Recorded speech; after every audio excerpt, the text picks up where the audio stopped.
সুপ্রিয় দর্শকবৃন্দ, আসসালামু আলাইকুম। আমি ডক্টর মোহাম্মদ মুসা খান। আজকে আলোচনা করব পুরুষের একটি ব্যক্তিগত সমস্যা নিয়ে। এটা হচ্ছে হালকা উত্তেজনায় পাতলা আঠালো পানি বের হওয়া। আমাদের কাছে অনেক পেশেন্ট এসে কমপ্লেন করে, দেখা যায় কি তাদের যে সমস্যাগুলো বিশেষ করে থাকে, যেমন লিঙ্গ শক্ত হচ্ছে না, অথবা লিঙ্গ দ্রুত বীর্যপাত হচ্ছে, অথবা লিঙ্গ একটু শক্ত হয়ে একটু পরে আবার নরম হয়ে আসে। দেখা যায় সে যে তার ভ্যাজাইনাতে যে প্রবেশ করাবে তার আগেই তার বীর্যটা বের হয়ে আসে বা নিস্তেজ হয়ে আসে।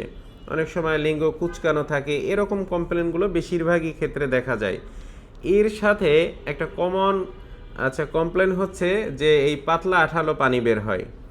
যে ডাক্তার, আমি আমার ওয়াইফের কাছে কিছুক্ষণ থাকার পরে বা যখন আমার উত্তেজনাটা শুরু হয় ঠিক তখন থেকেই এই পাতলা আঠালো পানি বের হওয়া শুরু হয়, এবং এটা কিছুক্ষণ বের হওয়ার পরে লিঙ্গেটা আস্তে আমার নিস্তেজ হয়ে যায়।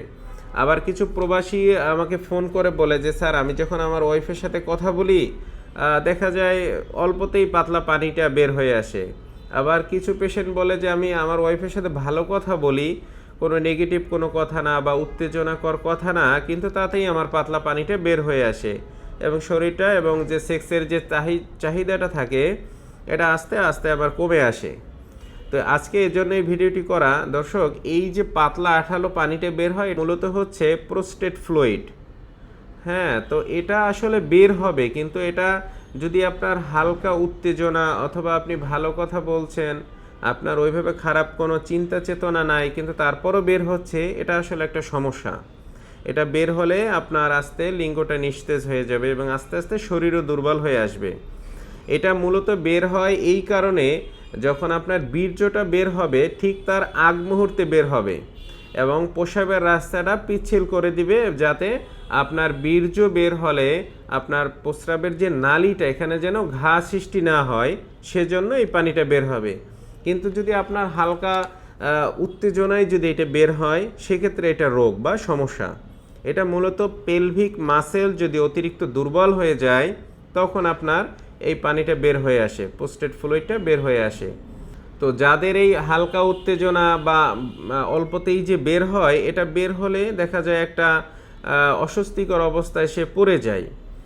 দেখা যায় সে যে যৌন মিলন করবে সেই যৌন মিলন করতে পারে না, লিঙ্গটা আস্তে নিস্তেজ হয়ে যায়। এবং অনেকের দেখা যায় এটা দীর্ঘদিন যাদের বের হতে থাকে শরীরটাও দুর্বল হয়ে আসে। আগে যেভাবে কাজকর্মে একটা স্পিরিট ছিল এভাবে থাকে না, শরীরে একটা ঝিমুনি ভাব থাকে। হ্যাঁ, শক্তিটা আস্তে আস্তে কমে আসে।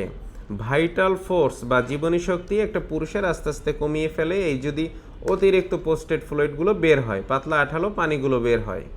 তো অনেকে দেখা যায় কি এইটা যখন বের হয় তখন সে ভালো খাবার দাবার খাওয়ার চেষ্টা করে, যে শরীর দুর্বল হচ্ছে, আমি একটু এখন প্রতিদিন হাঁসির ডিম খাই, অনেকে 2টা করে খায়, একটু ছোলা খায়, তারপরে বাদাম খাওয়ার চেষ্টা করে বা মধু প্রতিদিন নিয়মিত খেতে থাকে। তো এই হাই প্রোটিনগুলো যখন সে খায় তখন দেখা যায় এটা আরও বেশি বের হয়। আগে তো অল্প পরিমাণে বের হতো, কিন্তু এখন আরও বেশি বের হয়, কেননা তার পেলভিক মাসেল তো দুর্বল হয়ে গেছে। এখন তার শরীরে যত প্রোটিন সে বেশি নেবে তত বেশি এটা বের হতে থাকবে এবং সে আস্তে আস্তে দুর্বল হয়ে যাবে। তো এই জন্য আমার পরামর্শ হচ্ছে, আপনাদের যাদের এই সমস্যা রয়েছে আপনারা চিকিৎসা গ্রহণ করুন। হোমিওপ্যাথিক চিকিৎসায় এই প্রোস্টেট ফ্লুইড পুরোপুরি সেরে যায়। এটা অল্প কিছুদিন ওষুধ খেলেই দেখবেন বন্ধ হয়ে গেছে, এবং বন্ধ হয়ে যাবার পরে আপনি হাই প্রোটিন বা পুষ্টিকর খাবারগুলো এটা আস্তে আস্তে শুরু করতে পারবেন।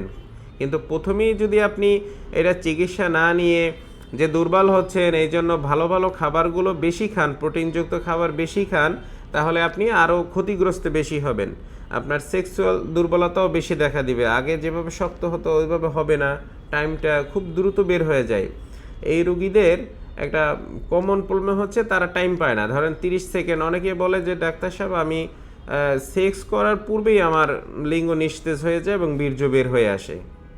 এসব রুগীদের দেখবেন একটা ঝিমুনি ভাব থাকে, কাজকর্মে অনীহা চলে আসে, তারপর মাথা অনেকের ঘুরাতে থাকে, একটু বসে যদি উঠে মাথা ঘুরাতে থাকে। হ্যাঁ, নানান জটিলতায় সে পড়ে যায়। তো এই জন্য আমার পরামর্শ হচ্ছে, আপনাদের যাদের হালকা উত্তেজনায় পাতলা পানি বের হয় আপনারা হোমিওপ্যাথিক চিকিৎসা গ্রহণ করুন। হোমিওপ্যাথিক চিকিৎসায় এই রোগ পুরোপুরি সেরে যায়। তো সবাই ভালো থাকবেন। নেক্সটে আরও ভালো হেলথ টিপস নিয়ে আসবে। সবাইকে অসংখ্য ধন্যবাদ। আসসালামু আলাইকুম।